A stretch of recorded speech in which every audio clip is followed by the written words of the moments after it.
is the President of PSI Gujarat. Stage is yours.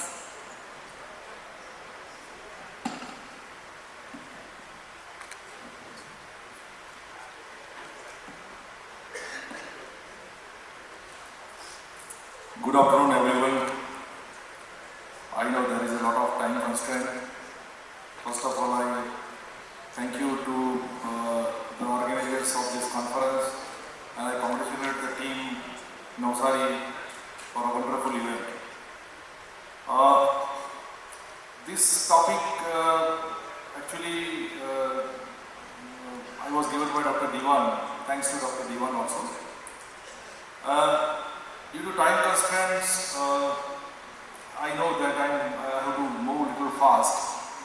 And this topic, I am not discussing about the drugs and what to give and what not to give. I will give you the overall holistic approach, that what kind of injuries that is happening with the cardiac arrest. See, cardiac arrest is a kind of syndrome. It's a true word, syndrome, because it's a global ischemia. So because of that global ischemia, it affects almost all organs of the body. And after the ischemia, there is a return of the spontaneous circulation. So all these free radical cytokines, again they re-release and they go into the circulation, and then that can cause the organ damage. So it's a complex phenomena that gives rise to this kind of syndrome. So let us go quickly. I'll give you the overall holistic approach. So it's an inflammatory state. Obviously, after the patient who is resuscitated from the cardiac arrest. So when there is a cardiac arrest, the body experiences a very unique state of global ischemia, and that ischemia results into the accumulation of metabolic waste products out of these all mediators. And once there is ROSC achieved, post cardiac arrest, patient revived, then it results in the global reperfusion. And because of that global reperfusion, there is a subsequent redistribution of all these ischemic products throughout the body. So eventually the damage that happens depends on lot many factors. Of course, the timings, how long your arrest time goes there, the comorbidity, host factors. The patient has a comorbidity like diabetic patients, hypertensive patients, patient with a multiple comorbidity, patient with immunocompromised status. These all patients have a more deleterious effects because of all these.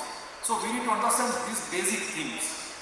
It is not only the time, it is the host factors, and the quality of CPR is also very, very important.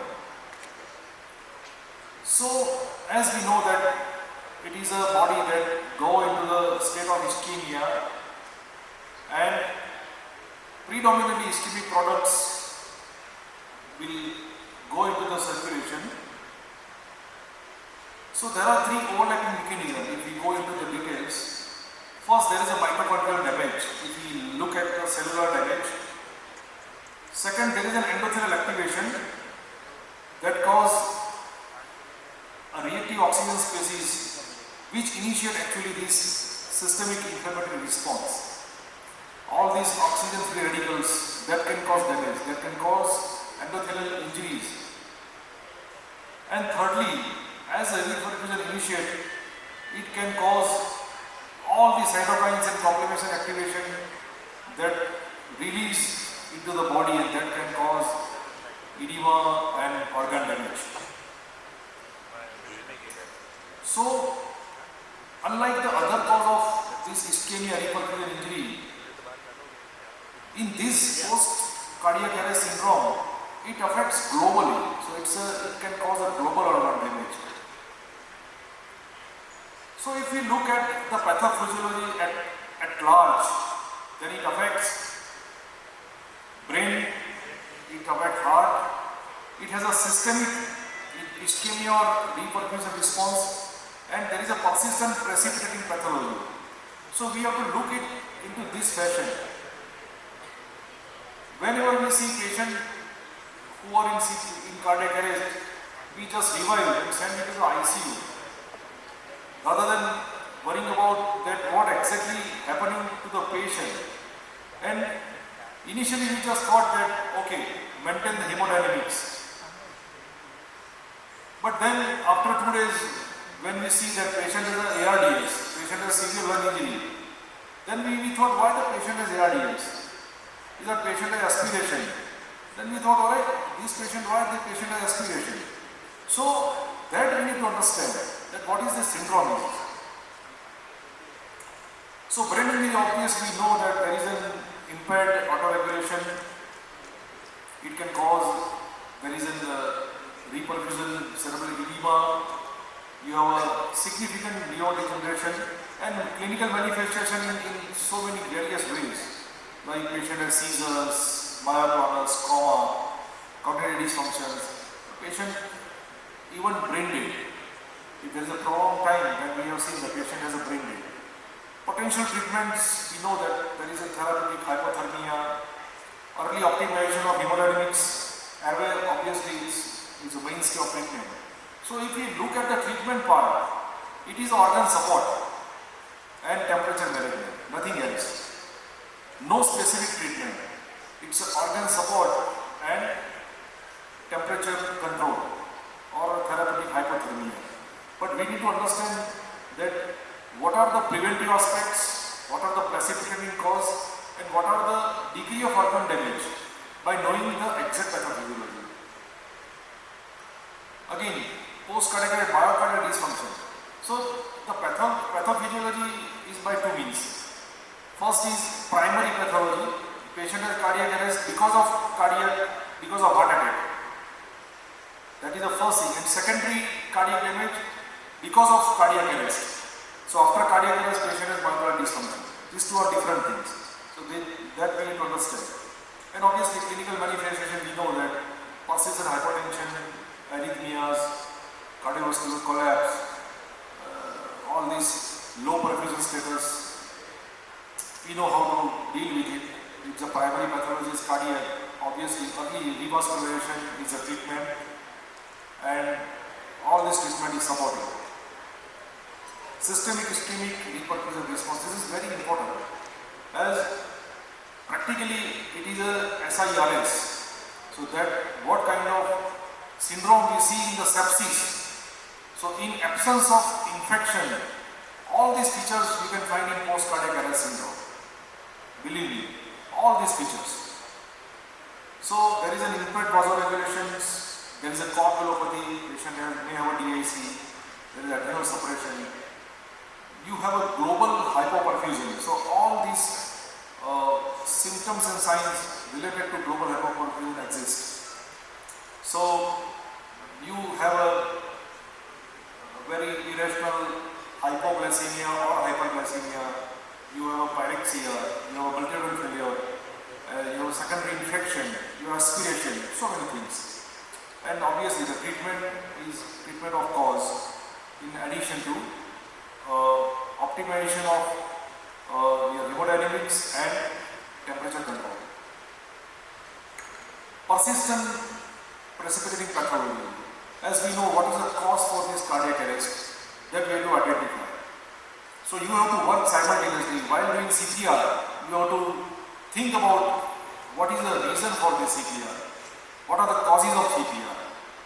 So we know there are, I think everybody has learned about AC, that 5H and 5T. So first try to think about that 5H and 5T. Most of the time you will get the cause. I think everybody knows about the 5H. There is a hypovolemia, hypoglycemia, hypothermia, hypokalemia, hydrogen ions like metabolic acidosis, 5T like trauma, toxicology, tension pneumothorax, tamponade, thrombosis, there is MI or embolism. So these are the basic 5H and 5T. So simultaneously you have to think what is the cause, what is the precipitating factors, and you have to treat that cause. We'll go in little detail because I think unless and until we don't know the pathophysiology, we can't able to justify the treatment, because ultimately it is organ support. It's organ support. So brain being a highly metabolic with a low blood reserve, it's a more sensitive sensitive organ to ischemia. So any brain ischemia with a prolonged arrest that results in brain injuries. So severe injury lead to a significant long-term consequences we have seen with a severe cognitive dysfunction, eventually patient in a vegetative state or a brain death. So if the cardiac arrest sustained for more than 20 minutes, then there is more chance of irreversible injuries. We have saved so many patients even after 45 minutes of CPR. So if you have a sustainable rhythm like VT or VF, you should continue your efforts even after 45 minutes. We have so many patients with an intact brain survival even after CPR of 45 minutes. So, but yes, more than 20 minutes, the chances of irreversible injury is there. So, even after the blood flow is restored to the brain, patient can experience hypertension, hypoxemia, impaired autoregulation, edema, hyperglycemia or seizures, and which can cause a secondary brain damage. It is called a secondary brain damage. So we know that how to diagnose it. Of course, MRI is more specific for hypoxic brain damage, EEG, and some biomarkers we use for a diagnosis.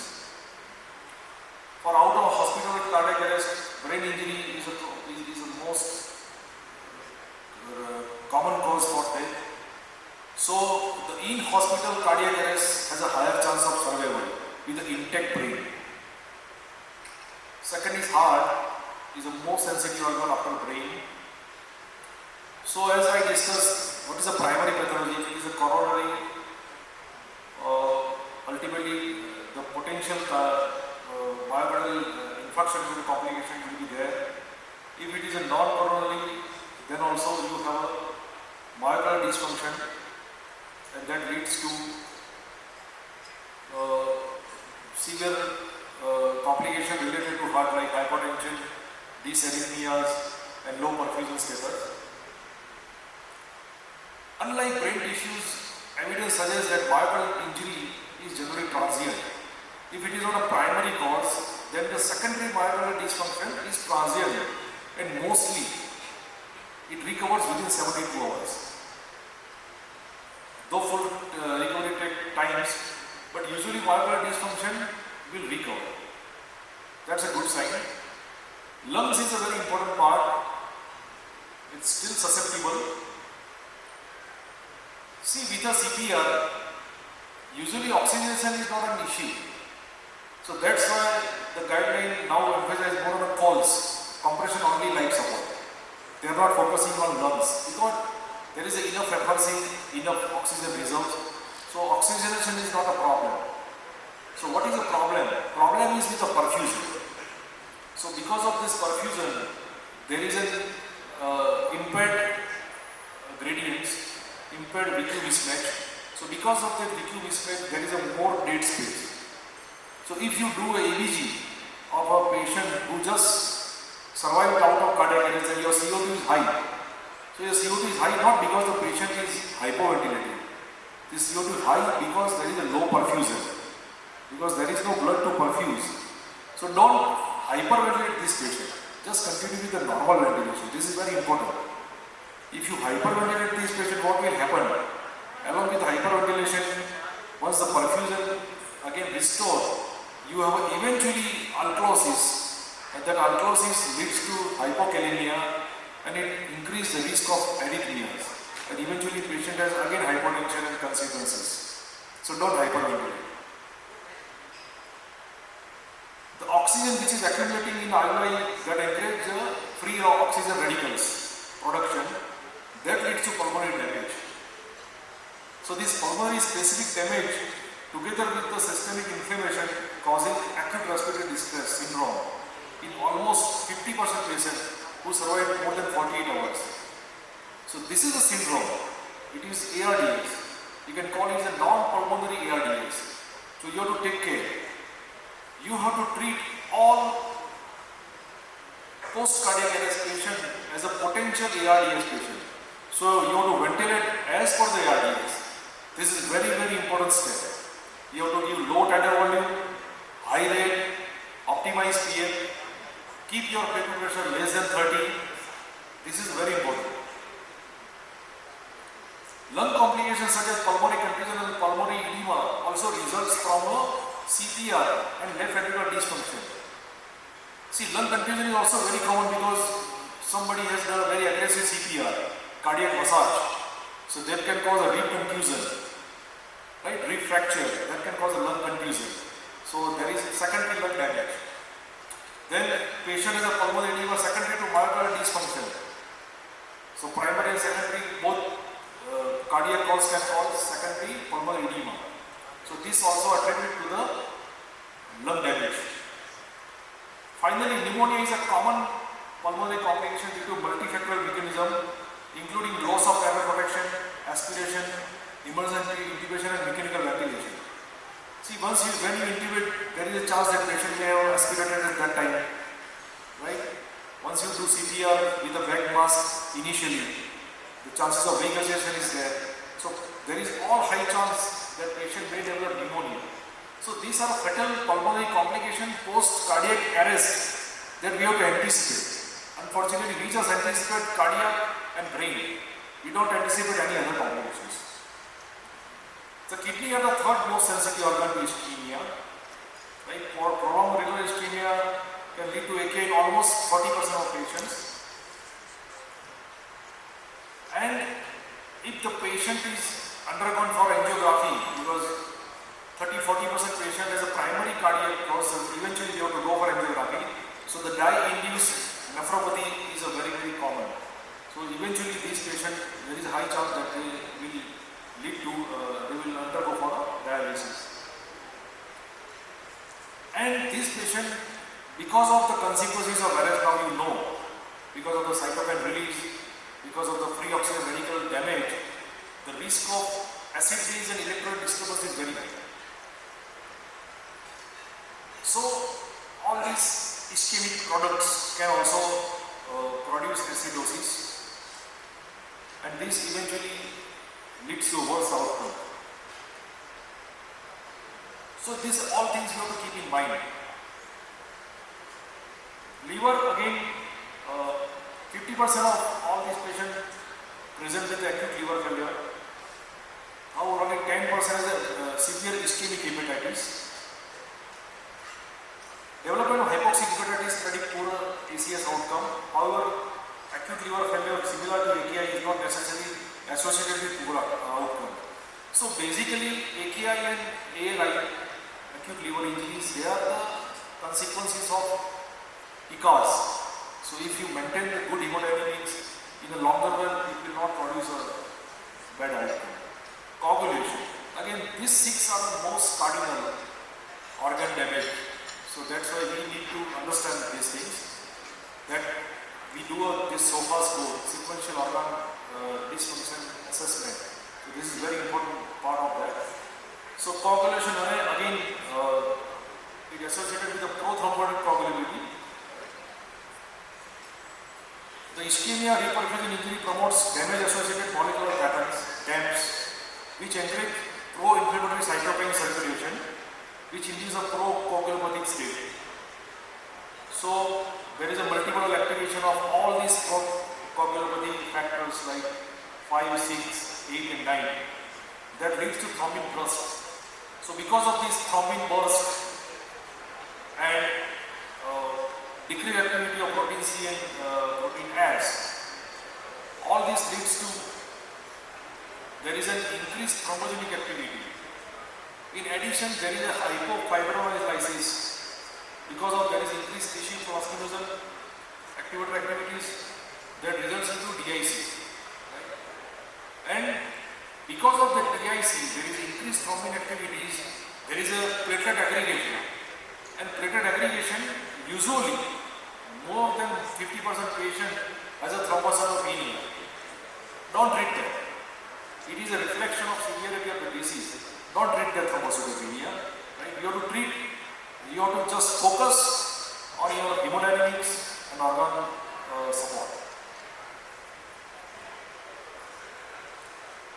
Again, endocrine Mainly, there is an impairment in glycemic control and HP axis imbalance.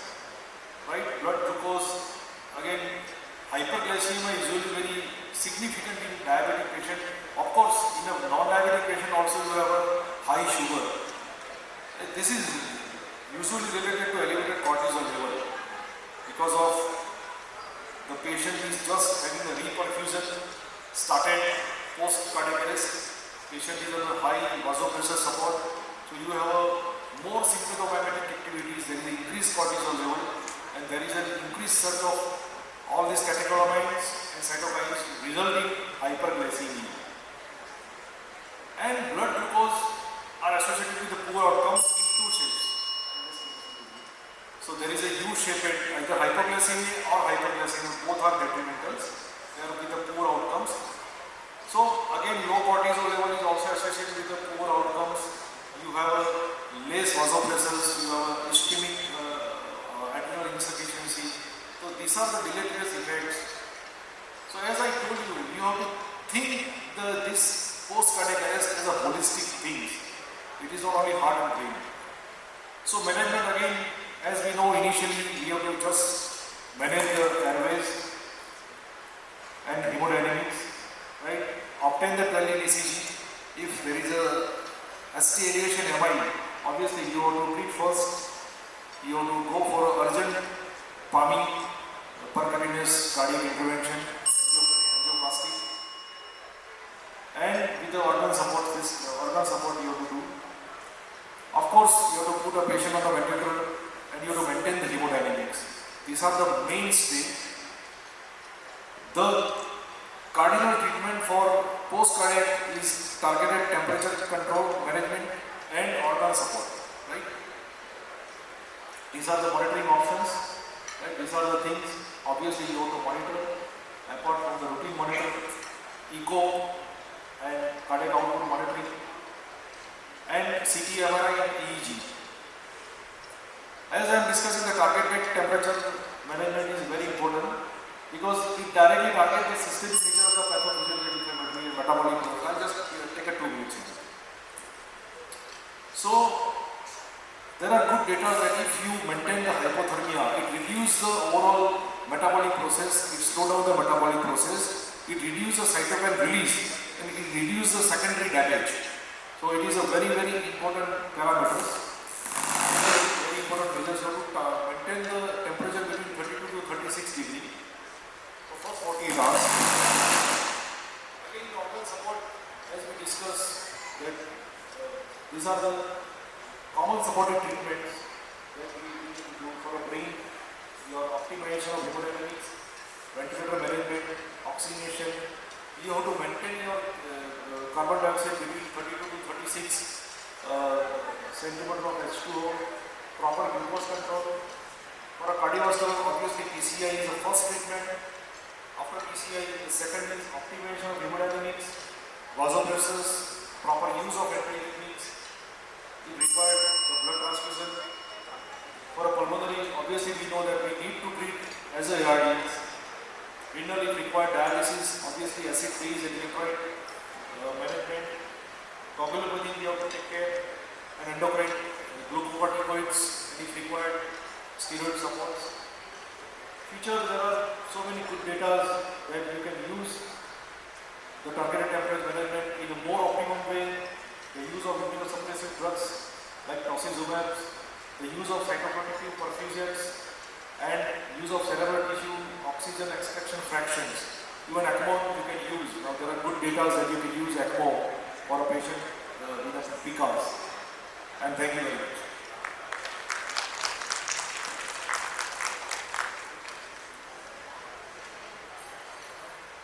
Any questions? We can discuss in lunch now. Yes, sir. Thank you, Dr. Raj. I would like to call Dr. Mamta Patel to felicitate Dr. Raj. One important announcement, we are not having lunch break, but we can have lunch inside and can attend our lecture.